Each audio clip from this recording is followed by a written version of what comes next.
Okay, goody guys, no? Meron na naman tayong gagawin dito na Whirlpool automatic washing machine.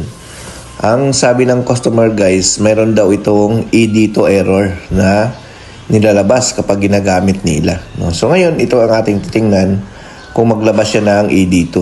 So ayan, testingin natin kung maglabas, no?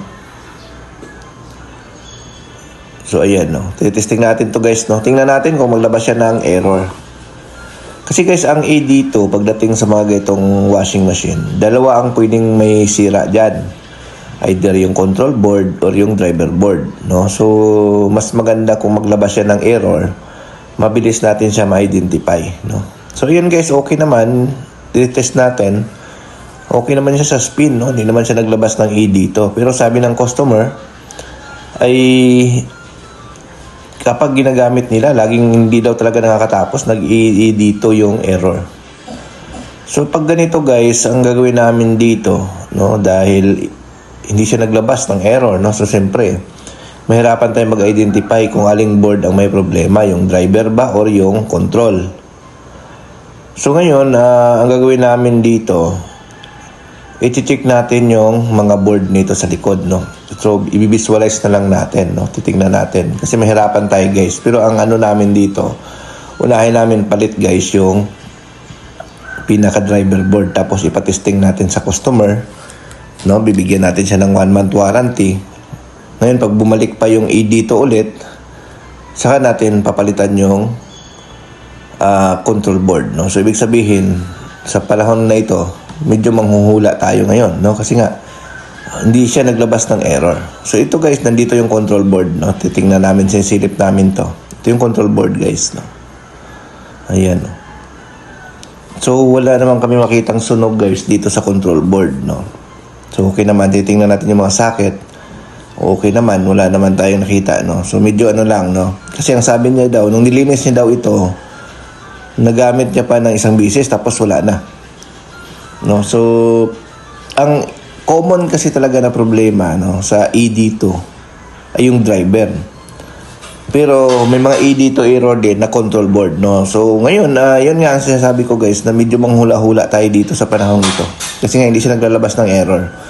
So ang first move na gagawin namin ay papalitan natin yung driver board, no. So yun, binabaklas natin yung pinaka driver board para ito muna yung palitan natin, no. Dito muna tayo sa driver. Kasi nga kung sa control tayo, pwede naman. Pero ang mas marami kasing sira guys yung driver compare mo dito sa control pagdating sa ED2 error. Based sa mga experience namin ay laging sira yung sa driver, no. So siguro sa nagawa namin, isa pa lang yung na-encounter namin na control ang naging problema pagdating sa ED2, no. Kadalasan talaga driver board. So ito, ibabalik lang natin to guys yung pinaka-control, no. Lagyan natin ng tali kasi kumakalas yung kumakalas yung cover. Lagyan natin ng tape, no, para hindi siya mapasok ng moisture or babasa, no. So yan. So yun, kakalsin lang natin to guys yung pinaka-driver niya mamaya, no? Tapos yun ang muna ang papalitan natin. Tapos ipagamit natin sa customer in 1 month. Tingnan natin kung magkakaroon pa siya ng error. So yan.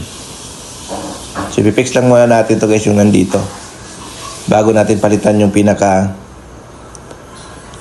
board. So yan.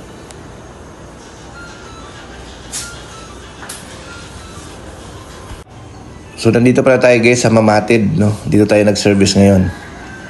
Sa may Mabuhay Homes, Mamatid, Kabuyaw. So, mga gusto ko lang magpa-service sa amin, message lang kayo sa aming Facebook page sa Northshire Repair Shop.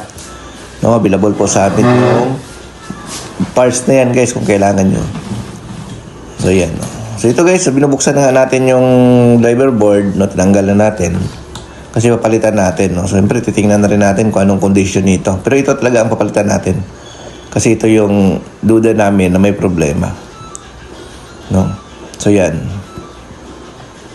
So, buksan natin para makita natin.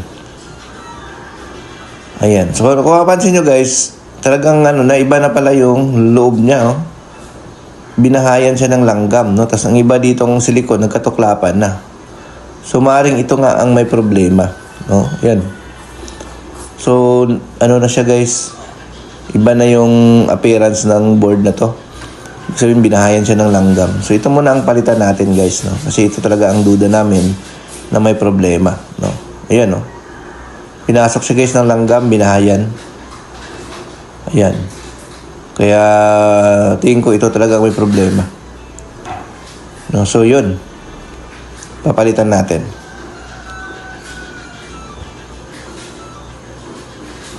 So, tanggalin lang natin to yung mga sakit dito guys. No?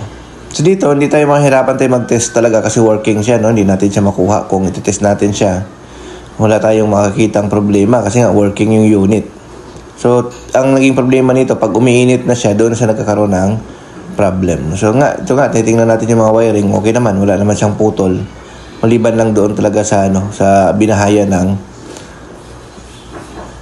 langgam yung board. No? So, yun, nagkatuklapan siya. Ayan. So, ngayon, palitan natin siya ng bago, guys. Meron kaming dalang bago para papalitan ito. Yan, tapos pa-observe natin sa customer, no? Kung magbabalik pa ba ng error. So yun, medyo try and error talaga tayo pagdating sa AD2. Kailangan talaga meron kang baon na board, no, para matest natin, no. Kaya kung hindi siya naglabas during testing or kailangan nyo lang guys ipa-observe sa customer, no. Magpalit talaga kayo ng isang board dyan para lang matest. So ito guys, bago yung board natin. Palit natin. Yan. Salpak natin guys. And tapos pagka na-fix na natin, yun. Okay na, no? Testing natin, no? So yun, no? So ito guys, no? Yung video na to, kinuha namin to last month, no? Last month namin to ginawa. So late na lang natin in-upload guys kasi nga inantay muna natin yung feedback ng customer, no? So ngayon, after 1 month, walang naging feedback si customer sa amin. So, confirm natin na ang naging issue nito guys ay yung pinaka driver board talaga ang naging problema. So, no, last month pa namin to nakuha na video or na service itong washing machine na ito. So, yun nga, na-confirm natin na ang problema niya guys ay yung driver board. Okay? Thank you.